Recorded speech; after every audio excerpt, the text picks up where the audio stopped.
Hello, ladies and gentlemen, and welcome back to the Great Ace Attorney Chronicles. In the last episode, we had quite a heavy interlude going over that message, the telegram that we intercepted at the end of the last game, and we discovered that there is a link between the names, and that was that we had exchange students that were secretly assassins and victims, and that means that Kazuma was coming over here to Britain simply to kill Gregson. As for why, we can only assume it has something to do with the death of his father over here, and that he thinks, or at least he was told, that Gregson was his father's true killer, and was presented with some sort of evidence to suggest the fact, because I don't think he would just believe it blindly.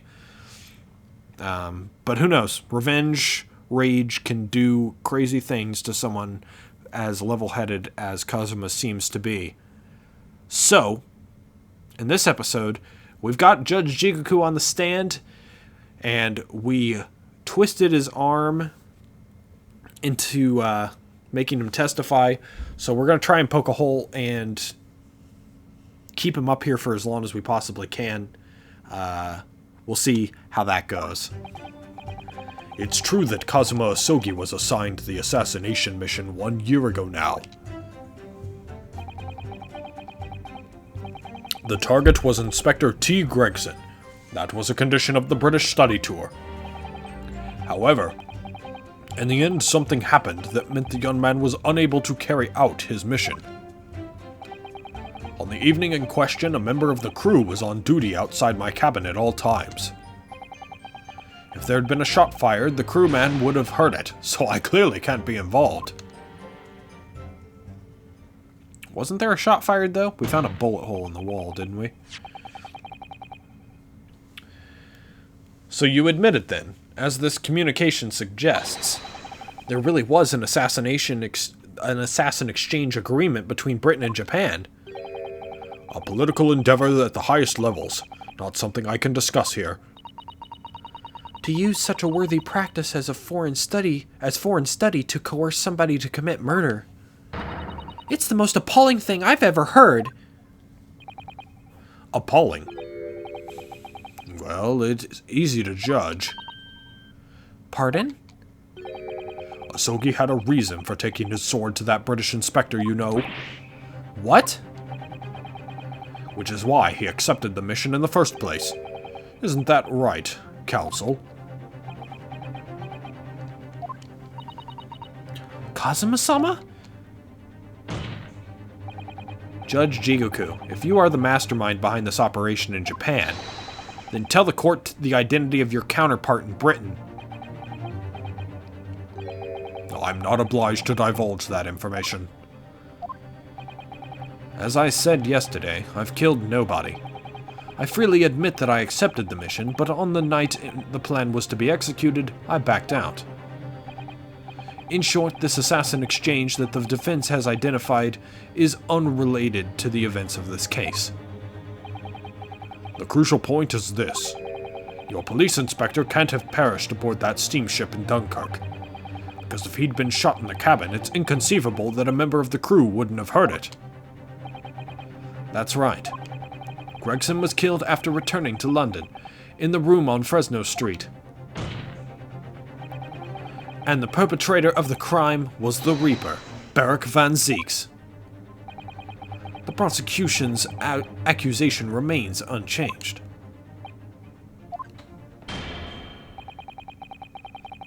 You got a little bit of a tight story there. I applaud it.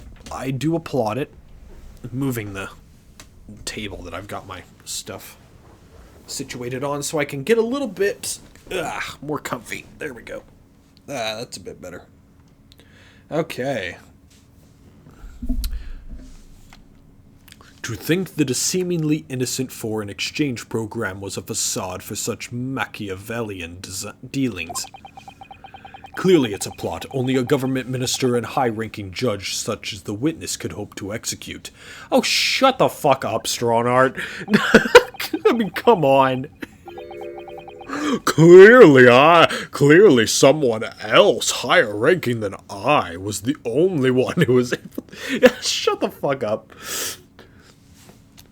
Well, I seem to recall that it was someone on the British side who controlled everything. Be that as it may, it is not the place of this court to pursue this villainous assassin exchange plot. We are concerned only with the tangible events pertaining to the murder of Inspector Gregson. Is the defense clear on that point, counsel?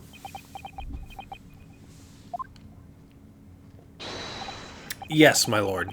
I'll keep that in mind as I cross-examine the witness. You bet a bitch. Okay. Alright, pressing everything, part 35. A year ago, when Kazuma was still in Japan then. Correct. It was at the examination center for applicants for the study tour that I approached him. I'll never forget it. I remember exactly what you said. You just came out and asked me forthright if I'd consider traveling to Britain on an assassination mission. Surely not. I thought it was a joke at first, of course, but then it was made clear to me that if I didn't accept, I wouldn't be considered for the study tour. So you agreed to it just for that? I mean, I know how much you wanted to study in England, but assassination?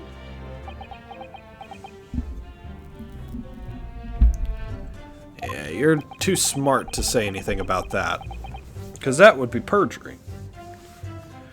The Empire of Japan had accepted a proposal from the British Empire at the time. An agreement to send a student from each country to the others to deepen cultural understanding and friendship. But behind the scenes, the chosen students were to be given assassination missions.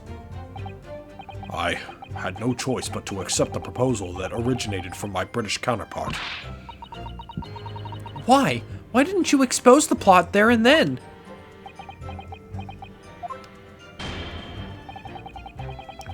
Britain acknowledges no part in these alleged misbegotten dealings. I advise you not to make spurious allegations, Foreign Minister Jigoku. As a witness, I am bound to tell the truth, my lord. Anyway, I picked Asogi and explained the details of the plan to him.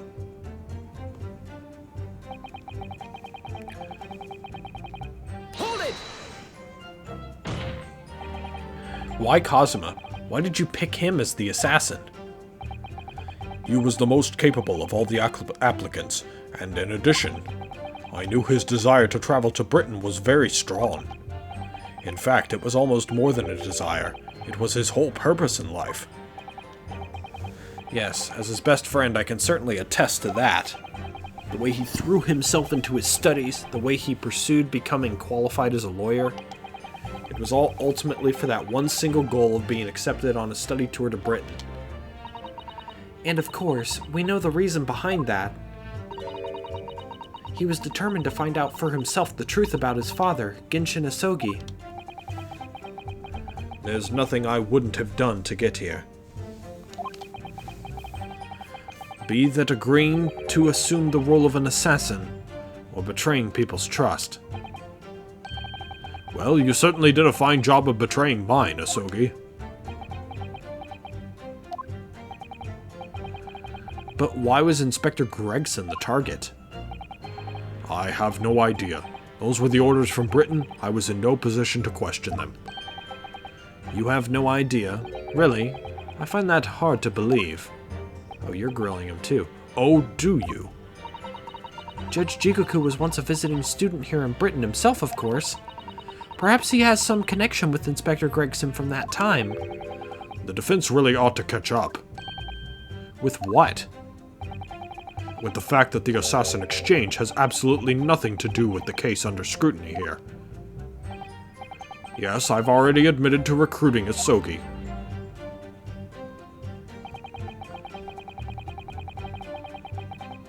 Hold it! I presume you're referring to the incident that occurred during Kazuma's passage to Britain in January? the awful tragedy that took place on the steamship.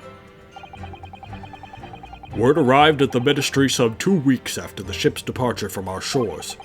The visiting student had been killed, but his body had somehow gone missing in Hong Kong. The news was wired to me from a detective I'd placed on the ship to accompany the assassin. Obviously, Kazuma didn't actually die at all, but he did lose his memory, including all details about his special mission. Not true. Did you not consider dispatching another assassin at that point? That wasn't possible, simply because that black-clad young student over there had already put himself forward as Asogi's replacement, and there was no way to stop him from reaching Britain. Ah. My hands were completely tied. So Mr. Sholmes' strategy worked perfectly. He predicted everything that would happen.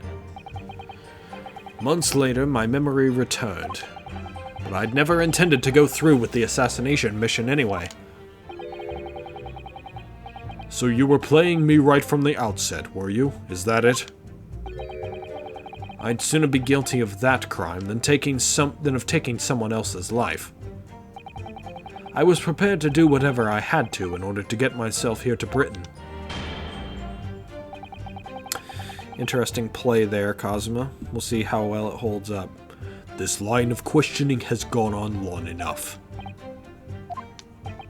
All the court should be concerned about in the testimony given by this witness are details relating to his relationship with Inspector Gregson and the victim's murder. In that case, as I've already made perfectly clear, I had no connection to the man or his death. And you have some means of substantiating this plea?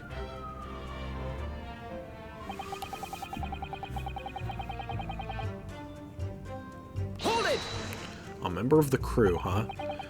Outside your cabin in the first-class area of the SS Grouse, you mean?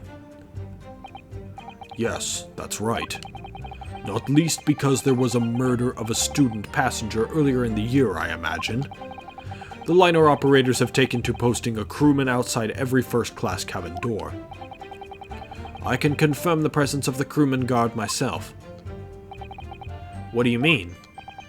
Because I accompanied Inspector Gregson to Dunkirk that night, I witnessed it with my own eyes.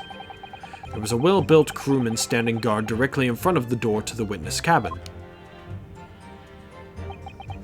At that particular time, of course, I'd gone to the ship's dining room for dinner. The inspector and I asked the crewmen to allow us into the cabin while we waited for Judge Jigoku's return. I suppose Inspector Gregson was there in his capacity as the Reaper. He was intending to take the witness's life. Exactly. As I've said numerous times now, I had no intention of killing anyone. So the crewman let 2 potential assassins into the cabin he was supposed to be guarding? Not the most convincing of sentries, really. In truth, those were my thoughts too. But anyway, I stayed to talk with Inspector Gregson for a short while, and then I left him there and made my way off the ship alone. Was the guard still at the door when you went? Yes. He glared at me as I walked past. You see, that proves it.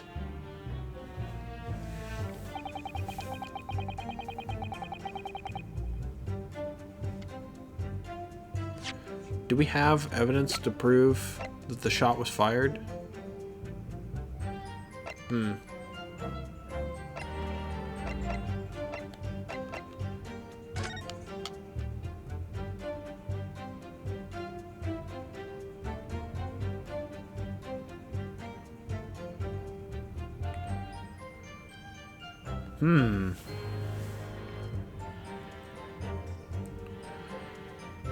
That's not true, actually. Hold it! What time was dinner, by the way? The crewman who was standing directly outside your cabin door, you mean? That's right. A muscular man with a permanent grim expression on his face. He didn't once move from that spot. To be honest, I thought he was a miserable fellow. But as it happens, he's a vital witness now. There's no doubt that Gregson was killed by a gunshot, and it's inconceivable that a crewman standing just outside the cabin door wouldn't have heard that. But wait, what about the ship's enormous steam engines? The noise of them could have drowned out the sound of the gun being fired. Sadly, young judicial assistant, that won't wash. Oh. You will recall that my cabin was in the first-class area of the ship, which is also, of course, the quietest. Don't imagine for a moment that it's anything like steerage where the judicial assistants go. I didn't mean... But a hole like that made by a bullet was found in your cabin, Judge Jigoku. That's compelling evidence that a gun was fired in there. What's that? A bullet hole? Oh yes, you're talking about what the detective uncovered in the wall yesterday, I presume. That was obviously a rotten panel eaten out by a woodworm. No doubt he didn't find an actual bullet. Ugh, that's the hole in this argument. Sadly, I was unable to arrange for the crewmen to be brought back to Britain with me. But obviously, if a gun had been fired in my cabin on the night in question, as the defense implies, I would have been arrested on the spot and would have never made it to Britain in the first place. Very true. The witness's logic is sound. Since no gunshot was heard from the witness's cabin on the night in question, we must assume that the witness is telling the truth. I'm glad you've seen sense, my lord. I know Kazuma's already admitted to taking on this incredible assassination plot, but even so, hearing it confirmed by somebody else is still a real shock. It's unforgivable. Using Kazuma-sama's feelings to manipulate him into agreeing to such a despicable plan. But I think Kazuma manipulated Judge Jigoku too. He completely double-crossed him. Oh dear, it's hard not to see that as a stroke of brilliance on Kazuma-sama's part. One way or another, though, Gregson ended up dead. I really think that the murder must have happened aboard that steamship. So you mean... Judge Jigoku must be lying. I know I shouldn't let my emotions cloud my judgment. But you must destroy him, Mr. Naruto. Yo, same. Okay.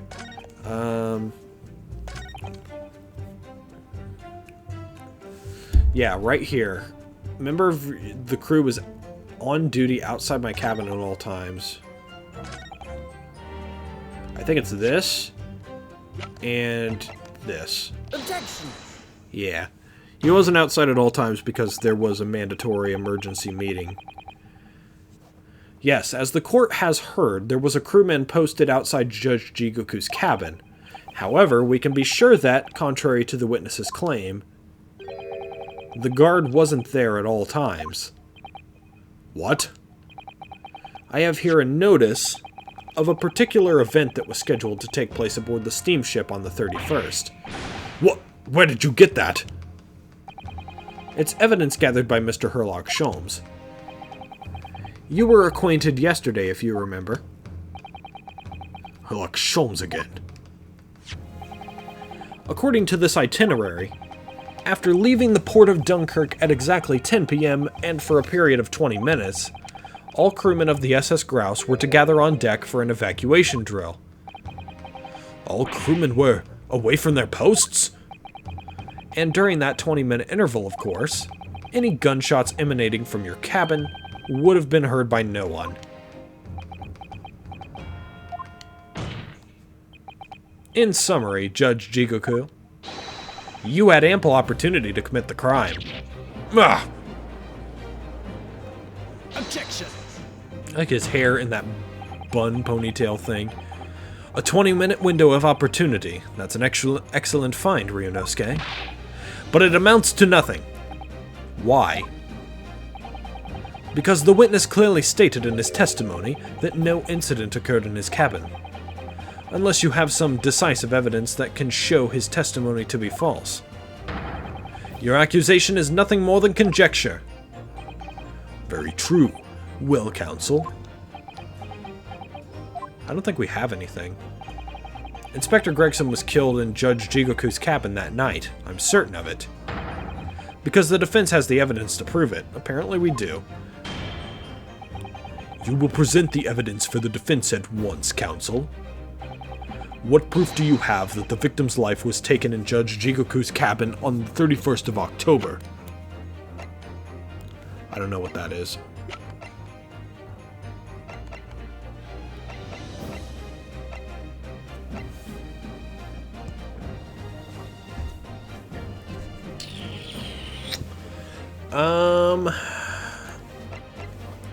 So he was killed around 10 p.m.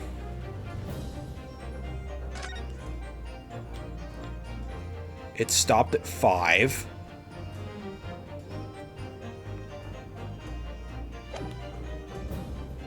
So unfortunately, that's not it.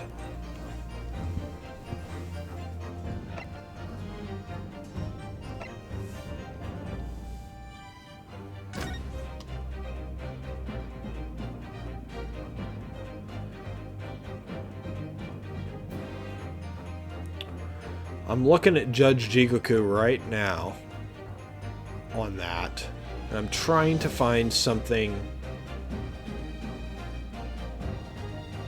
Huh.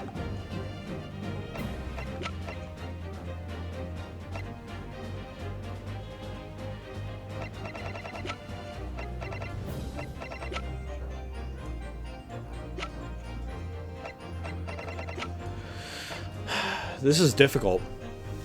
What proof do we have? I mean, we can look at it, but we don't know what it is. You see these little things all over the place, don't you? It's the part on the top of a pocket watch that you twist to set the time, isn't it? It's called the crown, I believe. A watch would be quite useless without one. The crown? Like what sits on top of a monarch's head? That's a very grand name for such a tiny part. But actually... Yes, Mr. Naruhodo? If this is a crown, I have a feeling I might have seen a monarch around here somewhere with a very bare head. If by monarch you mean pocket watch, then I'm quite sure you have. That's the whole thing? So, potentially this, right?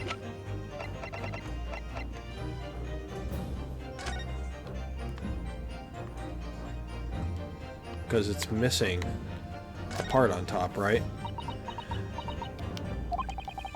What do you think, Miss Usato? I feel sure I know exactly what will fit here. Really? I was just thinking precisely the same thing. We're about to see that the little round component is actually part of Inspector Gregson's broken pocket watch. Really? I was just thinking precisely that too. Ah, so you have to do this first. A perfect fit! I knew it! Alright, perhaps you knew it. I'll make a note of this new information at once. There we go. I was gonna be like, that's not gonna fly. I need to match that with that. Okay, so yeah, this is it. Take that! This has gotta be it, right? Judge Jigoku, this was found in your cabin yesterday. What is that? The crown of a pocket watch? A pocket watch? And if you will observe, the victim's pocket watch, which we know he treasured, is missing precisely that part. It can't be. Moreover, this crown is a perfect fit on the spindle protruding from the victim's watch. Now, the fact that this was retrieved from Judge Jigoku's cabin tells us that the victim's watch almost certainly broke there. Ugh. In other words, the victim was killed on the 31st during the 20-minute evacuation drill, in the cabin occupied by you, Judge Jigoku. Well, you're razor sharp, aren't you, you young murderer? Objection! Expertly maneuvered, Ryunosuke. And your argument sounds entirely plausible. At first. But rather like this pocket watch, it's full of cracks. What? And I believe Judge Jigoku feels the same way. I was wrong to acquit you earlier in the year. Sorry? If I'd known that it would result in anyone having to listen to this drivel, I would have declared you guilty just to spare the world your ridiculous bombast. I think it's clear that the witness will have to give further testimony. When you hear what actually happened in my cabin that night, you'll notice the pitfall into which you've stumbled. You mean the lie that you're about to tell? That you think you've expertly crafted? Prior to your renewed testimony, I would like to clarify one point. The fact that this part of the victim's watch was discovered in your cabin means that you acknowledge he was there, I presume? Yes, I do. Very well then. You may proceed to give your formal testimony about what exactly happened in your cabin aboard the ship on the evening of the 31st of October. Of course, as a man of the law, I have no intention of obstructing justice. Unless that justice is to be enacted upon me, in which I object. I had a guest waiting for me when I returned to my cabin after finishing my evening meal in the dining room. When I walked through the door, a mustachioed Englishman was there, foolishly waving a gun at me. I soon took care of him with an Ippon Seoi throw, though. He couldn't wait to run away after that. I imagine his watch was broken when I threw him over my shoulder. It has nothing to do with his murder. The inspector was clearly killed having returned to Britain, because his body was found in London. Please tell me I'm not going to get a personal demonstration of that throw. Ippon Seoi? A common jujutsu martial arts technique in my country. I was careful not to use too much force, but the man obviously landed too heavily for his watch to take. So, Ryunosuke Naruhodo, I imagine you can see the flaw in your logic now, can't you? What?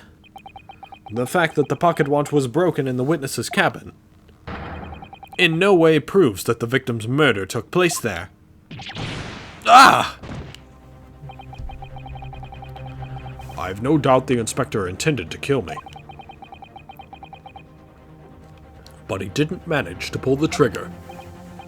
Yes, because he was merely the tactician, not the Reaper's hand of death. Well, the testimony appears to make perfect sense as far as I can tell.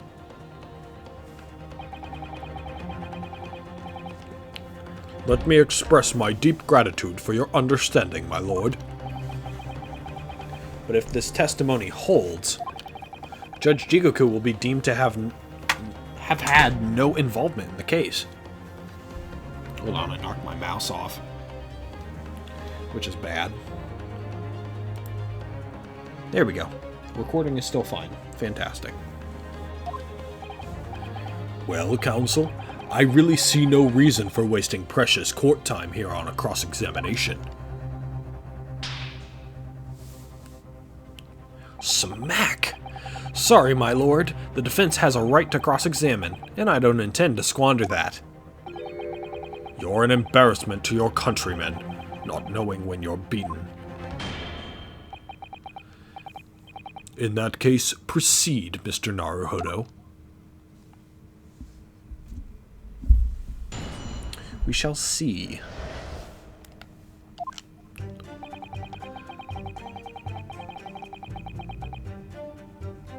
I don't think I need to press that one. We'll come back to it if I feel like I need to. Hold it! Obviously, you're talking about Inspector Gregson. Yes, though at the time I didn't know the man's name. And there was no time for introductions. I value my life over manners. By which you mean that the inspector was there to assassinate you, I suppose. That was certainly the impression given by the gun pointing in my direction. But I've never seen the muzzle of a revolver shake about so much in all my life. Anyone would think the man had never shot somebody before. Believe it or not, most of us haven't. Anyway, there was no time to call for the help of the crewman at the door, so I dealt with the man myself.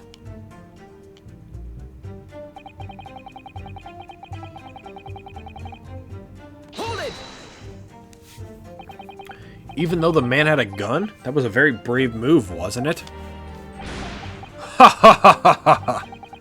My Ippon Seoi is far faster than a bullet, I can assure you. That's impossible. But surely all that commotion caused the crewman to come in, didn't it? Yes, of course. He burst in immediately without knocking. The inspector hurled himself at the stocky fellow and just managed to slip past him to make his escape. The outstanding guard does it again. Luckily, there aren't many situations I can get out of using a quick Ippon Seoi throw.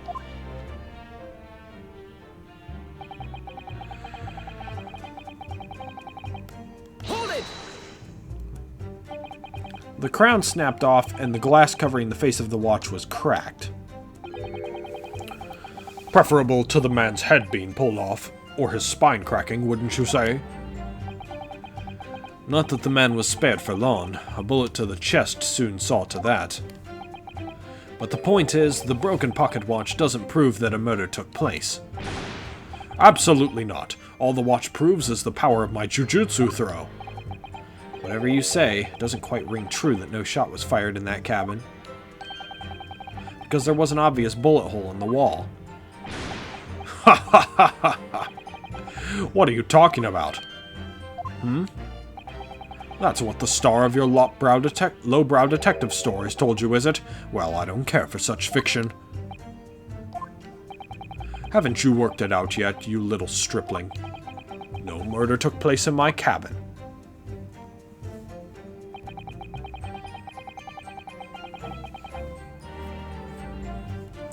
This is an odd one. That's an odd statement right there. But there's no evidence that proves the victim ever returned to London alive. Just take a moment to think that idea of yours through now, stripling. What?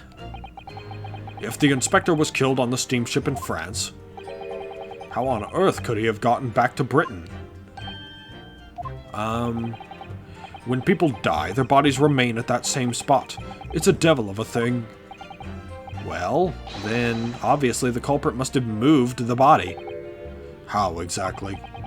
Carrying her corpse off a ship in your arms would raise a few eyebrows at least, don't you think? Well, yes, that's true, but all passenger luggage is inspected when it is unloaded from arriving vessels, and I would like to think that the border police would query the corpse of an English gentleman as hand luggage. If the murder had taken place aboard the ship, you would imagine the body would have been disposed of at sea. There would be no sense in risking being caught by attempting to transport the body back to Britain. Ugh, that's killed that idea then. But perhaps not. Miss Susato? We've heard that the first-class passengers were under constant scrutiny by the crewmen posted to guard them, which would mean that the culprit had no opportunity to dispose of the body in the sea. Yes, that's true. So transporting the body to Britain may have been the only viable alternative. Dear me, you really are new to this, aren't you? I thought I'd been perfectly clear, but it seems I'm going to have to explain in words you understand. I think I ought to alter my testimony. With your consent, of course, my lord. I have no objection. State your amended testimony now. There's no possible way I could have transported the victim's corpse back to Britain. Oops. I'm supposed to press that. So that's his story. Well, I suppose if you think about it, whenever you drop a teacup in the office and it breaks, we don't say, Mr. Naruhodo must have been murdered there, do we? Is that a veiled threat about what might happen to me if I break another one? And the fact is, just moves right on. And the fact is that Inspector Gregson's body was found in the little room on Fresno Street. If he really was killed in Judge Jigoku's cabin, the body would have had to have been moved somehow, obviously. Transporting a dead body over a country border, that would be impossible for the majority of people. So there must have been some special circumstances that made it possible for the culprit then. That could be a vital realization, I think, Mr. Naruhodo. Yeah, go to the end. No possible way. Hold it! Well, we'll press first, and then if we don't get anything out of it, then we will present something. There's an idea. Think about it, stripling. All passengers and crew disembarked at the same time and passed through the same checks at the border. The symposium guests were then driven straight to the hotel in carriages organized by the ministry. And we met you as soon as you arrived at the hotel. So you did. Well then, remind me, did I have a corpse over my shoulder at the time? No, but you had his corpse in the fucking suitcase, right next to us, in the photograph. Jesus Christ.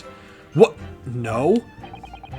So we're in agreement then. I couldn't possibly have brought the inspector's body back to Britain.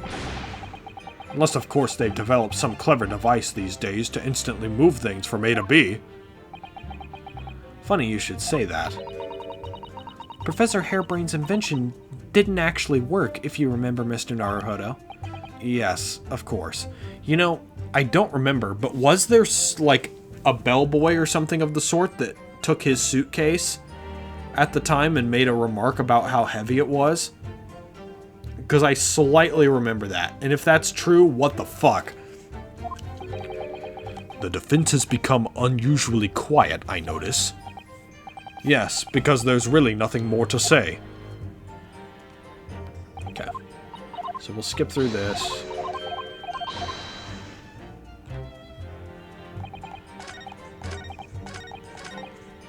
No possible way you could have transported it back to Britain. I think we present the photograph here. Unless there's something else.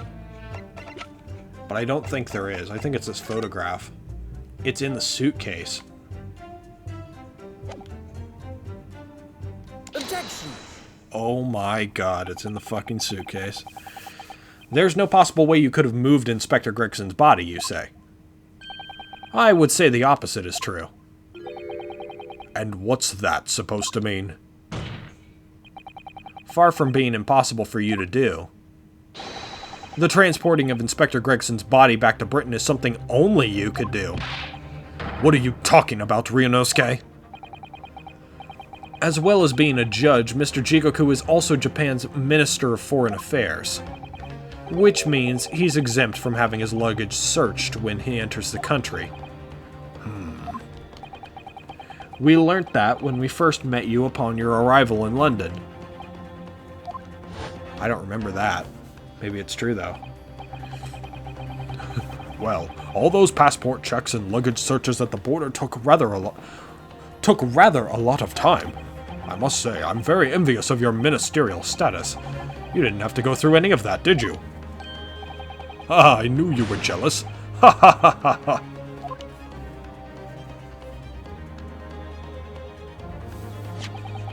I presume you recall this, Judge Jigoku.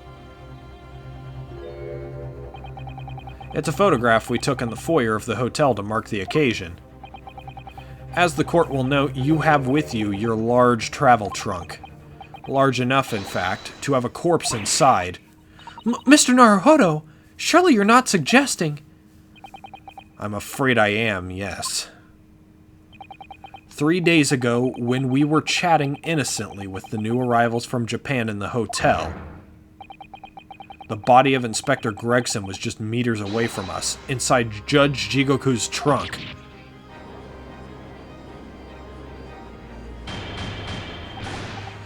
Order in court! I'm skeptical, counsel, that a grown man's body could fit inside even the largest travel trunk. It could. Because I happen to know that the witness himself, a man of considerable size, fits inside his trunk. And verifying that would be extremely simple. Wouldn't it, Judge Jigoku?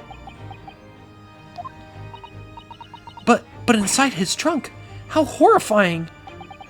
And after we'd spoken with you at the Great Waterloo Hotel, you had the opportunity to visit the apparent scene on Fresno Street, taking your trunk with you in a cab to deposit the inspector's body.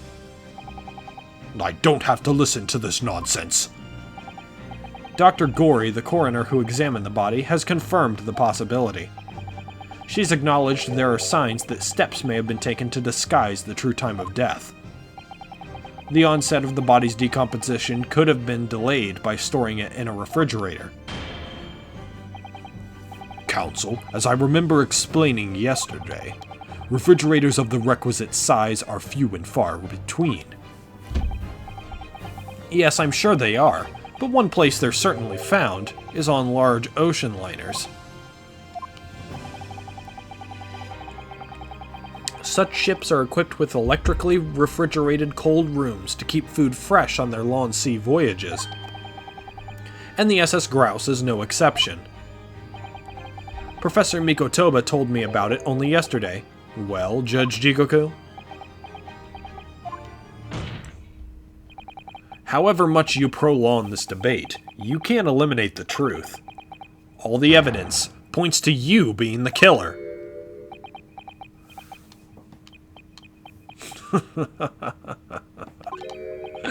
Well, this is all very heartening. I can see that it was a wise move, letting Asogi and you embark on the study tour. What are you talking about now? Logical reasoning, of course. All court proceedings will be built on logical reasoning in the new century. And I can see that you've both laid firm foundations for that already. Judge Jigoku, please, stop diverting attention from the issue at hand. The defense has made an accusation against you. How do you respond? Respond? There's really no need for me to respond, is there? Why ever not? Because before you can even begin to answer the question of when the victim was killed, you must first establish one key fact. Where was the victim killed? It's quite logical. The actual scene of the crime. The prosecution's stance is unaltered. The killing took place on Fresno Street when the gunshot was heard. As the accused, Barak Van Zieks shot the victim at point-blank range. Since no tangible evidence exists to disprove the prosecution's claim at this time, the defense's deductions amount to little more than an elaborate fairy tale. I'm afraid that's how the logical reasoning the British are known for really works, yon stripling. The victim was shot in that little room on Fresno Street and died instantly. I'm afraid it's the prosecution's claim that's the only fairy tale here. How can you say that? Quite simply, because that claim directly contradicts a certain piece of evidence in our possession. Very tantalizing, counsel. I think you had better explain yourself to the court, don't you? The prosecution claims that Inspector Gregson died instantly when he was shot at the scene on Fresno Street. But this evidence clearly contradicts that claim. I'm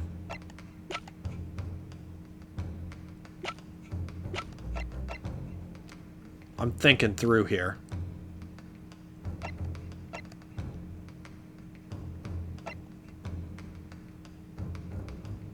I think it might be the blood on this, potentially. Because we already know that Kazuma's blade was struck into it, right? And the only time that he was with Gregson was when he was on the ship.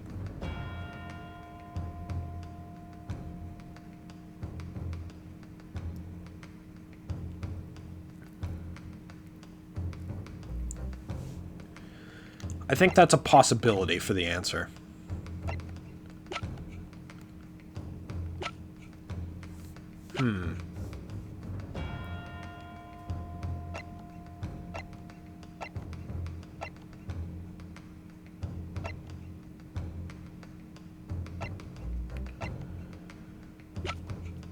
I'm just thinking through all this evidence.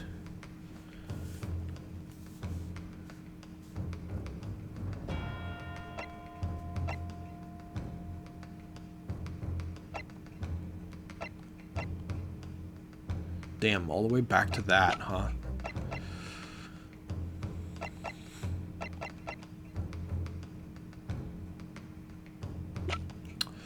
I'm not sure on this one.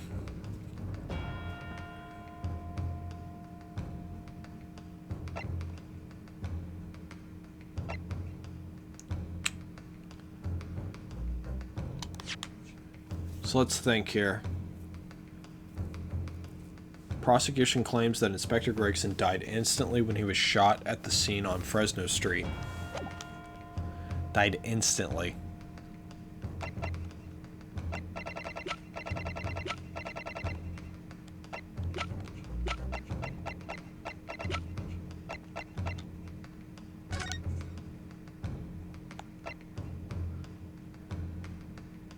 It says instant death.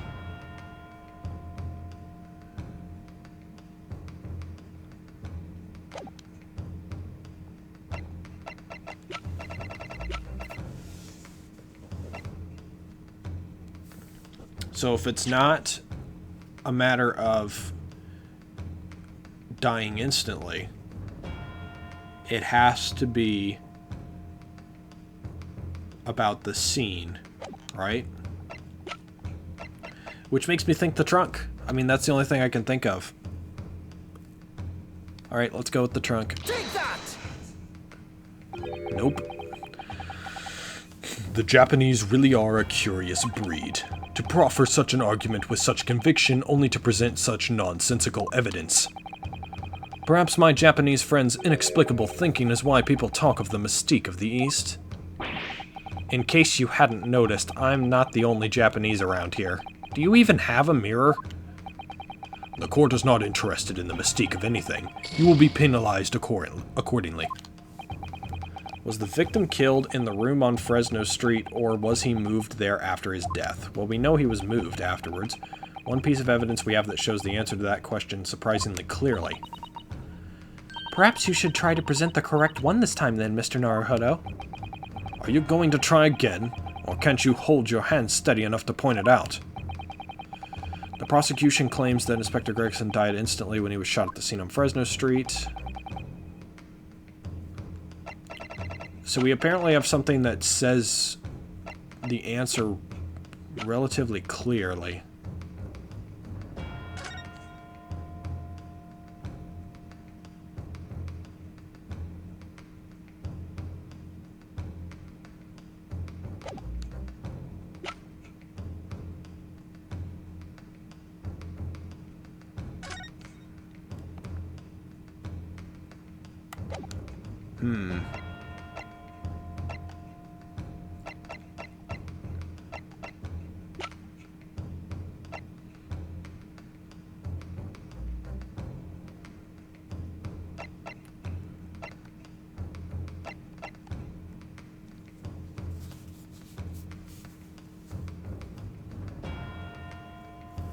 Man, I can't think of anything.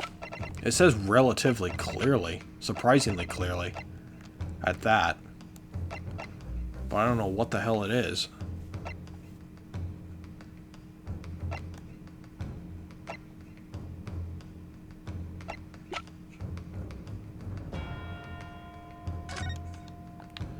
Is it the gun?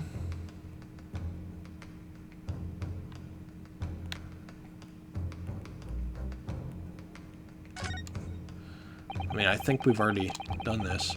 So this is the type of revolver that's standard issue for members of the judiciary, then?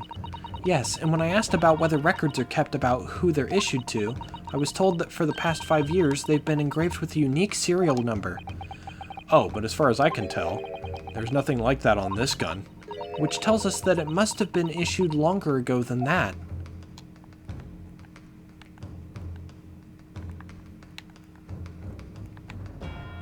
So there's no serial number on this gun, which means it was issued to whoever has it longer than 10 years ago.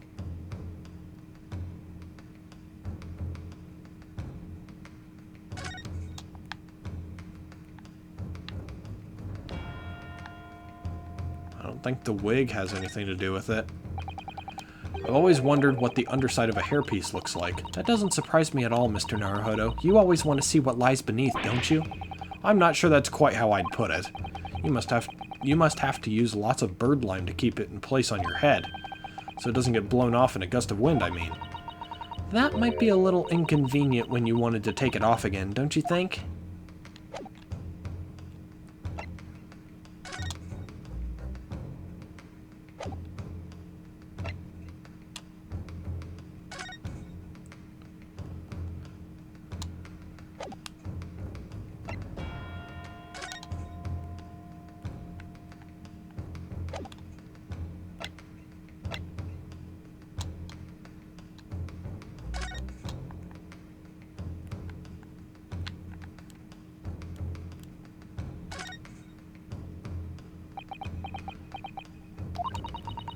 Have you had an idea, Mr. Naruhodo? You're staring at the end of that string of fireworks. Sorry, it's just that it's the Venus special. I was wondering what 600 pence worth of fireworks would sound like. Shall we find out? What? But she said it could blow up the courtroom. Alright, that was a fairly sizable bang. My ears are still ringing, Mr. Naruhodo. It sounded almost exactly like... a gunshot. Yeah, we know that. I mean, we've already opened this. Yeah, we've already checked this. So there's nothing there.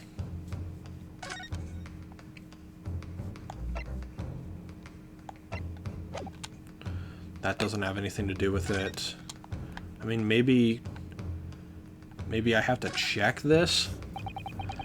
Look at this dark stain here. Do you think... Yes, I'm afraid so. I think it's blood. Ugh, I knew you were going to say that. So that presumably means... that this was present at the scene when Inspector Gregson was killed. It's the most logical conclusion, yes. To think Gina's been carrying this around with her. If you didn't know any better, I suppose it does look like a grease stain from all the fish and chips.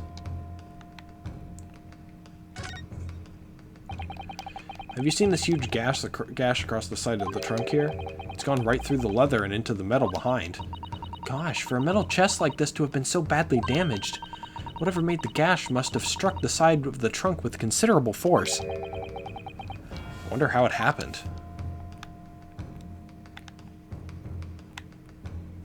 I mean, we already opened it too. We already checked everything, I thought. Well, unfortunately, I don't think I can figure this out right now. So instead, I will try and figure it out off camera. And I'll see you guys in the next part when we figure out what the hell's going on here. Till then, bye-bye.